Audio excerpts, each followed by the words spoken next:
आप देख रहे हैं बीजापुर इन्फो में आपके साथ जाफर कलादगी। जमात इस्लामी हिंद की महिला इकाई द्वारा मजबूत खानदान मजबूत समाज नामी देशव्यापी मुहिम चलाई जा रही है, जो कल यानी 19 फरवरी से 28 फरवरी तक जारी रहेगी। बीजापुर शहर में भी कल से इस मुहिम का आगाज होने जा रहा है, जिसकी जानकारी आज एक प्रेस कॉन्फ्रेंस के जरिए जमात इस्लामी हिंद महिला इकाई और इस मुहिम की जिम्मेदार महिलाओं ने दी। आज हम देख रहे हैं कि माशरे में बिगाड़ की वजह से बहुत सारे मसाइल पैदा हो रहे हैं और उसकी वजह से ख़ानदान में तनाज़ात बढ़ रहे हैं, झगड़े भी बढ़ रहे हैं। तो इसी बात को मद्देनज़र रखते हुए जमात इस्लामी ने इसी ज़िम्मन में एक मुल्क गिर मुहिम चलाने का इनेकाद किया है। ये मुहिम जो है 19 फरवरी से लेकर 28 फरवरी तक आलम पूरे मुल्क में मनाई जाएगी। अस्सलामु अलैकुम रहमतुल्लाहि व बरकातुहू। अऊज़ु बिल्लाहि मिनश शैतानिर रजीम। बिस्मिल्लाहिर रहमानिर रहीम। व तआवनु अलल बिर्रि वत तक़वा। नेकी और तकवा के कामों में ताउन करो और मदद करो। हमारा मुल्क एक बहुत ही महान मुल्क है, जिसमें अनेक जाति के, धर्म के, नस्ल के, अलग अलग ज़ुबानें बोलने वाले लोग बसते हैं। इसी अनेकता में एकता है। यूनिटी इन डाइवर्सिटी इस मुल्क की खासियत है।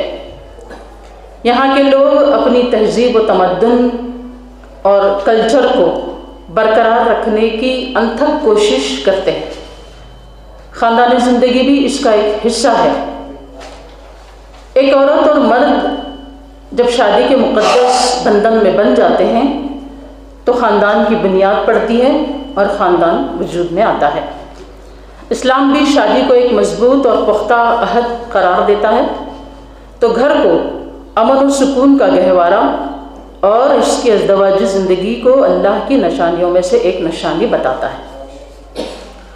ख़ानदान में शौहर और बीवी के ताल्लुक़ात जिस कदर मोहब्बत और शफ़क़त, एतमाद और भरोसा, इशार और कुर्बानी के जज्बात पर मुनहसर होंगे, ख़ानदान इतना ही मजबूत और मुस्तहकम होगा। ख़ानदान इंसान साजी का एक इदारा है, जहाँ इंसान बनते और परवान चढ़ते हैं। यहाँ कदरें, वैल्यूज़ परवान चढ़ती हैं। ये इदारा तहज़ीब व तमद्दुन की तरक्की में मदद करता है। ख़ानदान एक छोटी सी रियासत है, जहाँ बाहमी ताल्लुक़ात, हुकूक़ व ज़िम्मेदारियों की अदायगी और ज़िंदगी के उतार चढ़ाव से मुताल्लिक़ अफराद की तरबियत होती है। जिस तरह इंसान के ज़िंदा रहने के लिए ग़िज़ा ज़रूरी है, इसी तरह इंसान की नस्ल की अफ़ज़ाइश और बक़ा के लिए ख़ानदान ज़रूरी है। ये इंसानी क़ुव्वत को फ़ना होने से बचाता है। ख़ानदान समाज का एक बुनियादी और अहम इदारा है। जिस तरह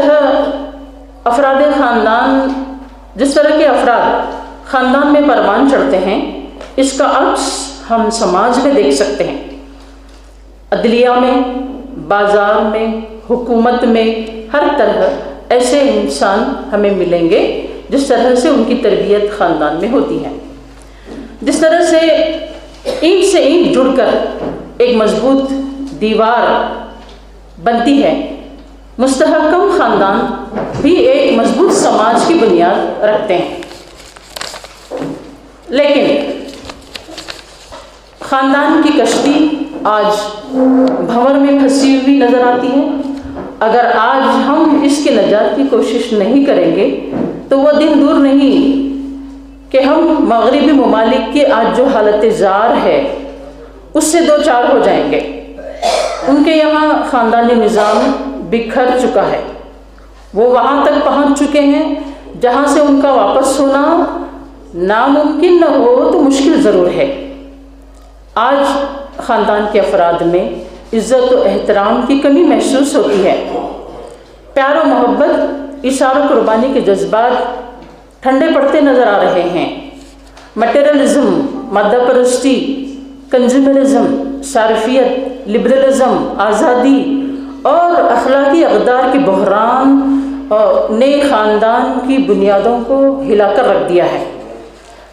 पहले ही ये इदारा बहुत से मुसीबतों को झेल रहा था। कोविड-19 में जो लॉकडाउन हुआ उस दौरान उसके मसाइल में मज़ीद इजाफा हुआ है। नेशनल कमीशन फॉर वुमेन के रिपोर्ट्स के मुताबिक और दूसरे सर्वे के मुताबिक ये मालूम होता है कि जितने केसेस लॉकडाउन में दर्ज हुए वो पिछले 10 साल में दर्ज नहीं हुए थे। और ये रिपोर्टिंग भी बताई जाती है कि 7% है। क्या बूढ़े, क्या जवान, क्या बच्चे, क्या औरतें, क्या मर्द, तमाम के तमाम मसाइल का शिकार हुए। Stay home and be safe का नारा गलत साबित हुआ। आज का नौजवान ख़ानदानी जिम्मेदारियों को उठाने से बचता है। लिव इन रिलेशनशिप का रुझान बढ़ता हुआ नज़र आता है। हम जिन्स परस्ती, होमोसेक्सुअलिटी, नाजायज़ जिनसी ताल्लुक़ात और उसके नतीजे में अस्क़ात हमल की ज़्यादती, तहज़ीब से, दीन से दूरी, खुदा से बेजारी, ये तमाम नाम व निहाद आज़ादी के कड़वे कसीले फल हैं। इस बिगड़ती हुई सूरत हाल के पेश नज़र हमारा फ़र्ज़ है कि हम समाज को इन ख़तरात से आगाह करें, ख़ानदान की अहमियत को वाज़ेह करें ताकि सेहतमंद और मजबूत समाज वजूद में आए।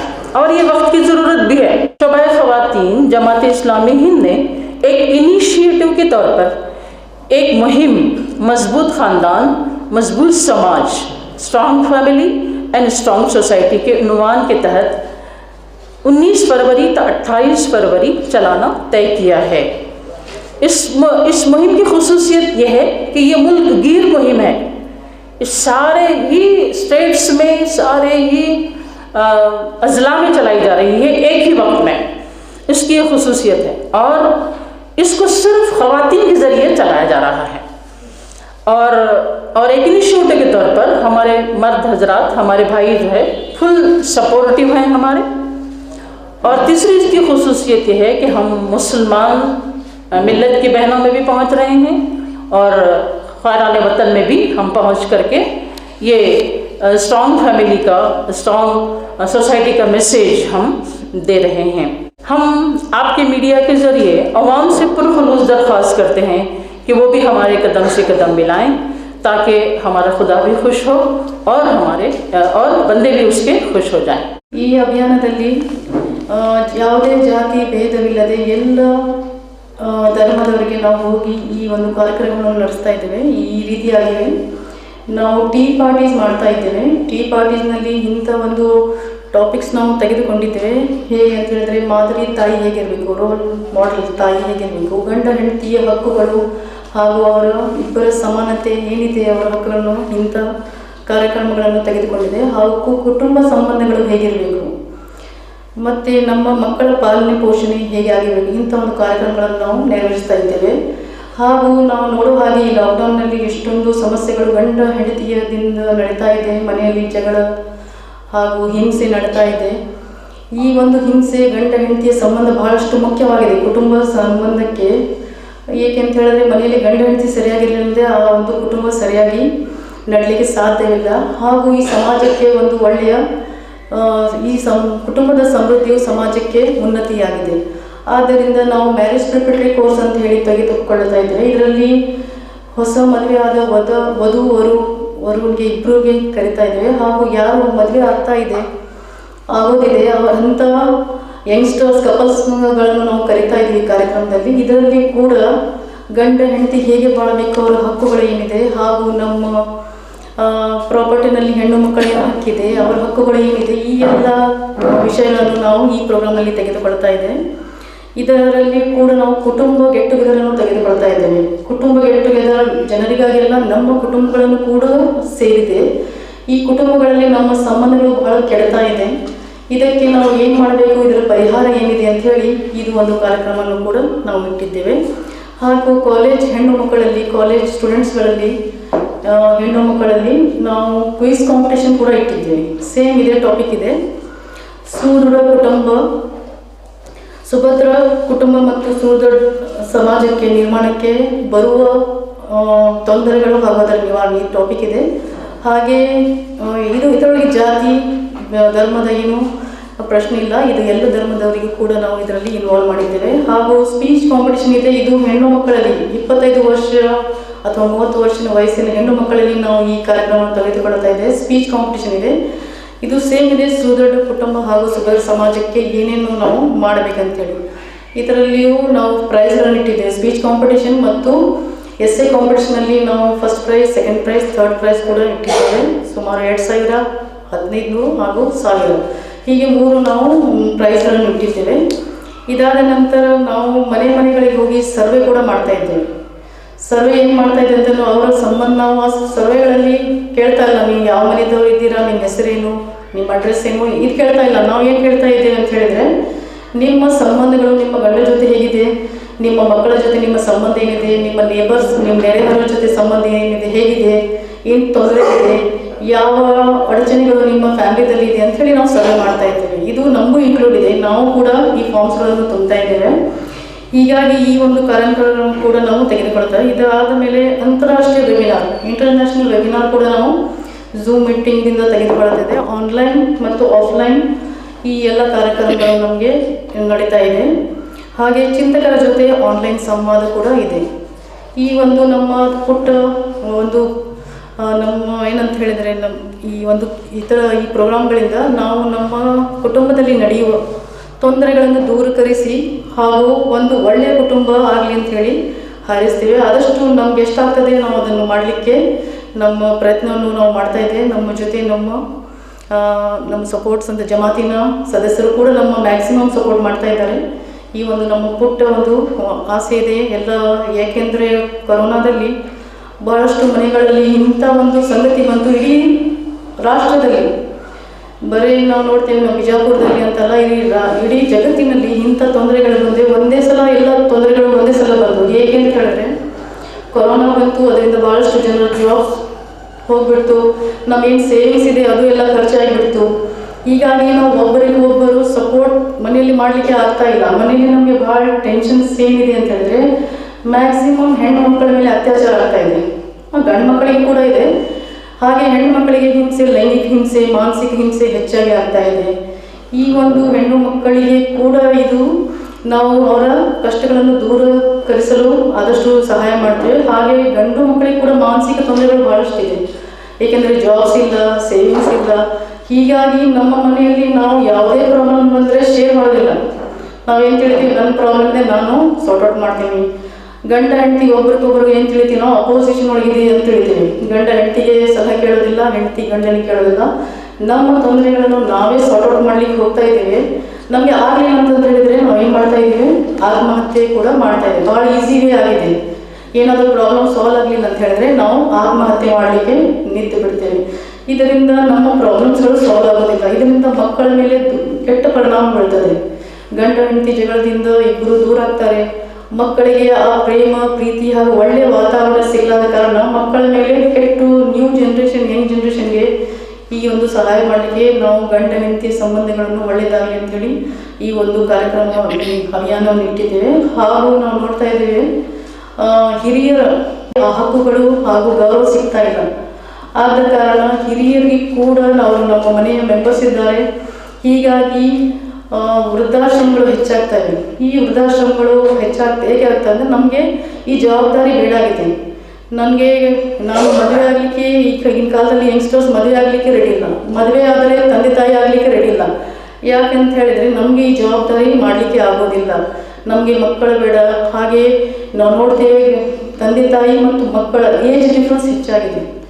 ಏಕಂತ ಹೇಳಿದರೆ ನಮಗೆ ನಾವು ನೋಡ್ತೇವೆ, ಮದುವೆ ಅಂಥೇಳಿ ಒಂದು ಕುಟುಂಬ ಸಮೃದ್ಧ ಆಗಬೇಕಂತಂದರೆ ಒಂದು ಕುಟುಂಬ ಗಂಡ ಹೆಂಡತಿ ಮಕ್ಕಳು ಮನೆಯಲ್ಲಿರುವ ಎಲ್ಲ ಜನರ ಹಕ್ಕುಗಳು ಗೌರವ ಸಿಕ್ಕರೆ ಮಾತ್ರ ಆ ಕುಟುಂಬ ಹೆಲ್ದಿ ಕುಟುಂಬ, ಸ್ಟ್ರಾಂಗ್ ಕುಟುಂಬ ಆಗ್ತದೆ. ನಮ್ಮ ಕಾನ್ಸೆಪ್ಟ್ ಏನಿದೆ, ಸ್ಟ್ರಾಂಗ್ ಕುಟುಂಬ ಅಂತ ಹೇಳಿದ್ರೆ ಹೆಲ್ತ್ ವೈಸ್ ಭಾಳಾಗಿ ತಪ್ಪು ಎತ್ತರ ಇದ್ದರೆ ಭಾಳ ಸ್ಟ್ರಾಂಗ್ ಫ್ಯಾಮಿಲಿ ಐತಿ, ಅವ್ರ ಜೊತೆ ಜಗಳ ಆಡಕ್ಕೆ ಹೋಗಬೇಡಿ ಅಂತ ಹೇಳ್ತಾರೆ. ಸ್ಟ್ರಾಂಗ್ ಫ್ಯಾಮಿಲಿ ಅಂದರೆ ನಮ್ಮ ಹಕ್ಕುಗಳು ನಮಗೆ ಸಿಗಬೇಕು. ಗೌರವ, ಎಲ್ಲರಿಗೂ ಗೌರವ ಇದೆ. ಹೆಂಡತಿ ಇರಲಿ, ಅಥವಾ ಹಿರಿಯರಿರಲಿ ಮಕ್ಕಳಿರಲಿ ಇವರೆಲ್ಲ ಗೌರವ ಕೂಡ ಸಿಗ್ಬೇಕಂಥೇಳಿ ಈ ಒಂದು ನಮ್ಮ ಅಭಿಯಾನದಿಂದ ನಾವು ಆದಷ್ಟು ನಮ್ಮ ಈ ಪ್ರಾಬ್ಲಮ್ಸ್ಗಳನ್ನು ಸಾಲ್ವ್ ಮಾಡಲಿಕ್ಕೆ ಪ್ರಯತ್ನ ಮಾಡ್ತಾ ಇದ್ದೇವೆ. ಅಲ್ಹಮ್ದುಲಿಲ್ಲಾಹ ರಬ್ಬಿಲ್ नहीं नहीं नहीं नहीं, हमारी मुहिम तो तीनों जगह है. पहला तो हमारा केडर इससे एड्रेस कर रहा है. हम केडर को एड्रेस कर रहे हैं कि हमारे जो ख़ानदान है वो एक मिसाली ख़ानदान होना, हमारे अपने जमात के जो लोग हैं वो एक मिसाली नमूना बनना. दूसरा जो है मुस्लिम समाज है और तीसरा जो है हिंदू समाज भी है. हम कॉलेजेस तक भी पहुंच रहे हैं. उनके लिए हम ऐसे कंपटीशन रखे हुए हैं. अगर कॉलेजेस अलाउ करते हैं ऐसे माहौल में तो हम स्पीच भी रख सकते हैं वहाँ पर. हमारे 10 दिन की मुहिम है ये. फॉलोअप के लिए फॉलोअप के लिए इंशाल्लाह हमारे पास सर्वे फॉर्म्स भी हैं.